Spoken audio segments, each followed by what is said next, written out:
All right, welcome to Sports Talk, week number 28. I'm your host, Mike Yellak, alongside D. Pastula, the past, with the glasses now, the new look here. It's nothing like it was in the week number 1 with the dreads. You know, you look like Predator from Godzilla or whatever it is. or from Predator. From Predator. Predator. Oh. Okay, Predator from Predator, is that right? Yeah. Predator wasn't in Godzilla. Godzilla would lose. Oh, all right. Well, a new look to it. You almost look like Urkel. Thanks. All right. Thanks, I guess. All right. What are we doing here? We're going to talk NCAA, NFL. Yeah, we're going to have to get to that. Yep. MLB and NHL. But first, what do you got for March Madness? March Madness. Well, first of all, let's start in the beginning. Okay. Let's start with the conference champs. Kansas is going all the way. Now, of course, that's what a lot of people are predicting. I'm going to have to start. There are somewhere near like 30 conferences. There are a lot of conferences. We don't have to get through them all. I'm not going to mention all of them. We're not going to name the Candlelight Conference. Well, there's the Horizon League, there's the Summit Conference, there's Big Sky, there's Southland Conference, there's the Sun Belt. Like, there's just a lot. There's stuff that. Well, let's get to it. What do you got?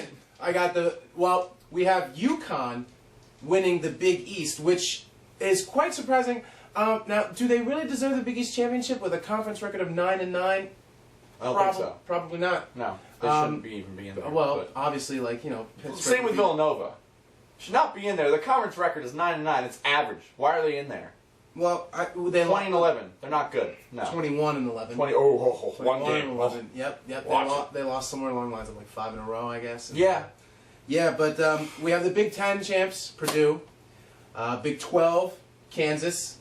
Your pick for March Madness winning. And Barry Obama's pick, too. Barry Obama.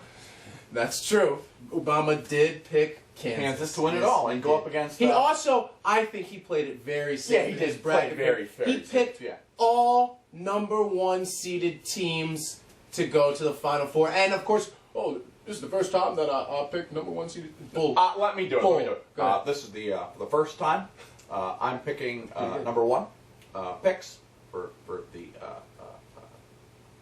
NCAA tournament, March Madness. That's true. That is what he said.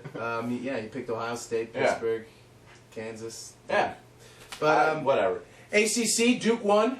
North Carolina was on top of the conference, but Duke won the conference championship. Ivy League champion, I feel like mentioning, which is Princeton. They beat out Harvard, who beat some pretty big teams. At least bigger than them, like Colorado, UAB. They beat Boston U, who's in the tournament. They beat UAB, right? Yeah. UAB lost to Clemson, 70-52. Now, the record difference between UAB and Harvard is not that different. It's 23-7 for Harvard, 22-9 for UAB. Would Harvard have given Clemson a better game? Because now, I don't think they would have beat Clemson, but would they have made it a better game, a more interesting one to watch? What do you think?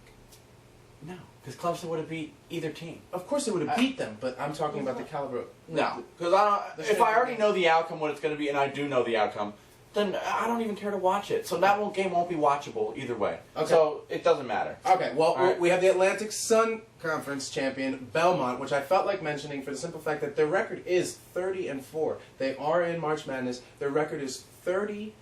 Well, you don't see anyone which is the Belmont same record as Duke. Now, I'm not saying they're as good as Duke, because clearly Duke has played better teams throughout the season than Belmont has. They're not that big of a school. Of course, they're not going to play the best teams. But felt like mentioning them. And I have 2 more conferences I'm mentioning. Okay.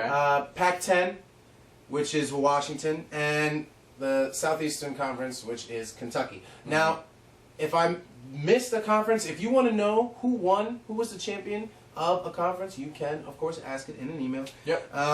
Now, we have... I have a problem with March Madness this year, and that is the fact that I feel that there are teams in there that shouldn't have made it. We have Villanova, Penn State. We have teams like Penn State, Michigan State, and USC with records of 19-14. Look, I love Jay Wright. I love the guy, but they shouldn't be in there. 19-14. They shouldn't be in there. A record of 19-14. Shouldn't be in there. You're pushing the boundaries of playing 500 ball here. Shouldn't be in there. Why are they in the tournament? Well, they shouldn't be. I don't know why they're in the tournament. The tournament's a joke. At least that part is a joke. When you have teams like Penn State, who's going to get whomped by Temple. And yeah, I will put my house on that. Temple has a record of 25-7. So and what is Penn State's record? 19-14. Okay. There you go. Penn State should not even be in it. Penn State's an absolute joke. For anybody from Penn State who's watching, you're a joke. Okay? Your school's a joke. And, you know what else is a joke? Your football team and your basketball team. And maybe Joe Pod needs to retire. Go ahead. I just had He should retire. I just had this. Okay. Last night there were the first round. It is now considered the first round of March Madness. The first round is we have two games that played last night. North Carolina of Asheville beat out Arkansas Little Rock 81-77, and like I said, Clemson beat UAB 70-52. All right. There we go. So NCAA, we'll focus more on it next week when the games are done. Now, I know you don't want to say much about this, but the NFL lockout. First of all, this is the whole thing's nonsense. This is an absolute joke. First of all, I believe the union needs a player to be the director, and not a litigator like Troy Vincent was a couple years ago. And I don't know if you knew this, but 60% of the players will be broke if the season doesn't begin on time. That's quite wow. Yeah. I mean, they need to start it on time, is what I'm trying to say. And the union never said anything except, "Oh, we owe back $500 million." Huh? Well, no crap. They need to. The whole thing's an absolute joke. The players don't know what goes on in a negotiation room, and for people like Tom Brady, Peyton Manning, and Drew Brees to come out there and sue the NFL, I mean, these guys could retire today and be set for the rest of their life. It's an absolute joke. Yeah, that is just. You know what? I lost a tremendous amount of respect for all three of those quarterbacks for what they did. That is not right. You're making millions of dollars every year, and you are a greedy SOB. Look, I don't know where's all their money going. Maybe Drew Brees can remove another birthmark on the side of his face. I was going to call it something else. Look, you know what? You three are an absolute joke. Okay? Yeah, you're making so much money. You're set for the rest of your life. Why are you even trying to sue the NFL? Get a grip. Play football. My question is, the whole thing is so stupid. It seems to me that we're forgetting why they started. It's not about money. It's about football. They're forgetting what the meaning of the game. They're forgetting why they played the game. They played for the love of the game. Yeah. Obviously, you can tell, especially with these three players, that they're not playing for the love of the game. No way. There's $9 billion to be shared amongst these people. If you cannot share $9 billion, then find and here's another rule I really don't like, and I saw that 70% of the nation didn't like it either. They're moving kickoffs to the 35-yard line now, without any penalties. They're moving it there, and their touchbacks are now going to be 25-yard line. Now, you might think of it as like, oh, 5 yards. What's the difference? Well, I'll tell you the difference. 5 yards. Say there's 4 touchbacks in a game. That's 20 yards difference in a full game. Now, and that's saying they get only 4. That's nothing. I mean, the whole thing's an absolute joke. So kicking doesn't really matter is what they're saying. We'll just give 5 yards makes a lot of difference if you have like 50 seconds left on the clock. Right. Yeah. So I think that's an absolute joke. So enough of that. The whole NFL right now is nonsense in my eyes.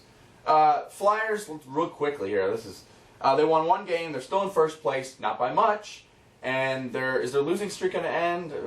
We don't know, but I mean, let's hope because they want to end. They can have all the losses now because at the end of the season they have about 12 games left. They want to get to their winning ways real quickly. They need to get back on track here for the playoffs. Also, this is by the way, this is obviously edited. Took up too much time in the first part here, but that's okay. Phillies, Placido Polanco got injured yesterday alongside Chase Utley, Dominic Brown, and Brand Francisco. Placido says it's nothing, but in my eyes, this is starting to be something here. The injury bug has definitely caught him, and it's not good. Wow. The season hasn't even started. And you're getting injuries with... And right now, our starting third baseman, our starting second baseman, our starting probably right fielder, and the right field backup is injured. injured. It didn't even start yet. Yes, you can say, yes, well, you know what, they did it last year. That's the only reason why I'm not really that worried yet about it, because they had injuries last year and they overcame them and had the best record in baseball. So I'm not really that concerned yet. Right. But if these injuries add up over time... But what are the chances of them being able to repeat that best record you don't know. with injuries? You know I'm not saying they're gonna, but I mean, you never know. You're pushing the boundaries of your luck with that. I understand that. And then that goes to my other point. Will Jason Worth really be missed? And right now, you're looking at it and you're probably thinking, well, yeah. Mm-hmm. Now, we have to see once, you know, those bats get going and the backups and everyone who's injured now, can't believe I'm even saying that, come back from injury.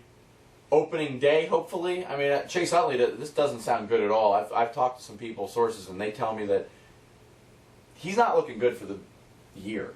Yeah. And if he's out for the whole year, I mean, Wilson Valdez, he played okay, but... Yeah, but that's a huge... It's a big... It's a huge loss. Yeah, and I don't know if, from what I'm hearing, if he needs surgery, he's going to be out for the rest of the year. They're trying to do everything they can to avoid the surgery.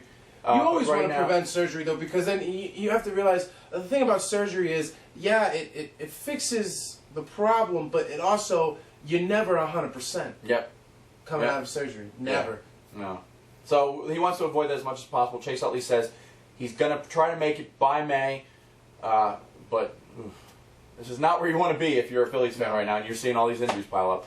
Not at all. All right, when we come back. Well, I have a little gossip news. What do you have? We got to hurry up. Go ahead. For the NBA, I have a little gossip news. Oh, boy, we forgot. Go Tim ahead. Duncan, claiming to, over his career, have slept with 10,000 women, and says it is not about the sexual encounters, but he wanted to make lifelong friendships with these women, that they're very interesting people, and he enjoyed conversation. I don't know anything about that. What is your take on that? He's a pile of trash. There we go. That's my take on it. By the way, Sixers still one game above 500. All right, had to have that. All right, when we come back, we're going to be talking viewer emails right here on, get your drumsticks ready, ba-da-da-dum, Sports Talk. We're coming back right after this.